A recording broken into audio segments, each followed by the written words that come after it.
It's been a crazy round of Super Rugby with upsets everywhere you look. Here's a quick wrap of all the action. Blues 39, Red 16. This result was perhaps not so surprising, but the margin certainly was. Inspired by wanting to send off departing Jerome Kaino in style, the Blues put on one of their best performances of the season and won their first match at Eden Park this year. It was a match littered with yellow cards, 2 for the Reds in the first half, Jerome Petaia and Taniela Tupou, and 2 for the Blues in the second, Petaia Martin and prop Sione Mafilio. The result means little in the overall scheme as both teams are well out of the playoff race, with the Blues consigned to last in the NZ Conference while the Reds may start to look nervously over their shoulders at the approaching Sunwolves at the bottom of the Australian Conference. Rebels 26, Waratahs 31. With 11 minutes to go, Melbourne led 26-17 and look on track for their first ever playoff appearance, but then 2 intercepts in 4 minutes flipped the game on its head. First, Curtly Beale snatched up a loose pass only to be hauled in by the Rebels defense. However, a few phases later, NSW flanker Ned Hannigan crashed over. Then just a minute later, Bernard Foley grabbed another intercept and this time could not be caught as he raced away to score a converted try and put NSW 5 points to the good. The Rebels threw everything at the Waratahs in the remaining 6 minutes, but Hannigan came up with a crucial turnover to preserve NSW's lead. With the Brumbies' surprise win over the Hurricanes, the Rebels now must beat either the Reds or Highlanders away to clinch their spot in the last 8.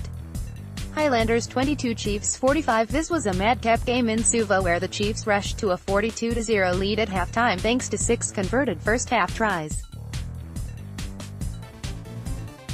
The Highlanders then hit back with 4 unanswered tries of their own in the second half, but the damage had been done. The Chiefs may be without stars like Brodie Retallick and Nathan Harris, but they just keep finding ways to get the job done. Veteran number 8 Liam Messam had one of his best games for years. Damian McKenzie put on a kicking clinic. Centre Anton Leinart-Brown had a bunch of class touches, and fullback Solomon Alaimalo and scrum half Tony Pulu feasted on the hosts. The Chiefs are now a point clear of the Highlanders on the ladder and will still be hopeful of finishing above the misfiring Hurricanes and hosting a quarterfinal. Speaking of the Canes, Brumbies 24, Hurricanes 12. No one saw this coming. This was expected to be an easy win for the visiting Kiwis, but no one told the Brumbies that.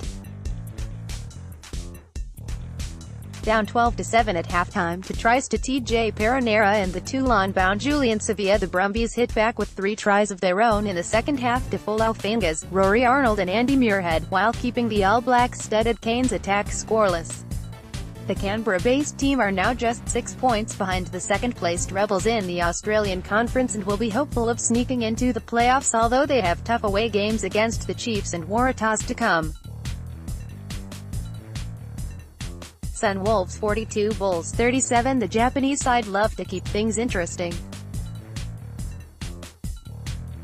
Aussie flanker Rob Oni-Warren-Vaseako grabbed a try late on as the Wolves snatched an outstanding triumph over the Bulls in Singapore. They led 14-0 after tries from Hayden Parker and Keisuke Uchida, tries but a Jesse Creel brace and a third from Hander Pollard put John Mitchell's men up 21-14 at the interval. A try to ex-Bulgar Van den Heever made sure that the hosts remained in contention in the second stanza, and with just 2 points separating the sides going into the final few minutes, it was the Sunwolves who took the win when Warren-Vaseako went over. Sharks 31, Lions 24. Another upset and another match-turning intercept.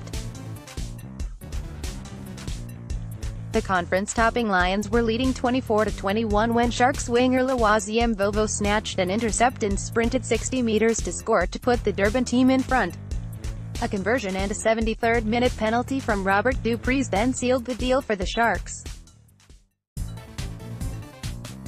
The Sharks stay in the hunt for the playoffs on 32 points, though they must keep winning and hope that either the Jaguares, Rebels or even Lions in front of them slip up. It will probably come down to the final week of the regular season when the Sharks host the Jaguares in Durban in the very last match of the preliminary rounds.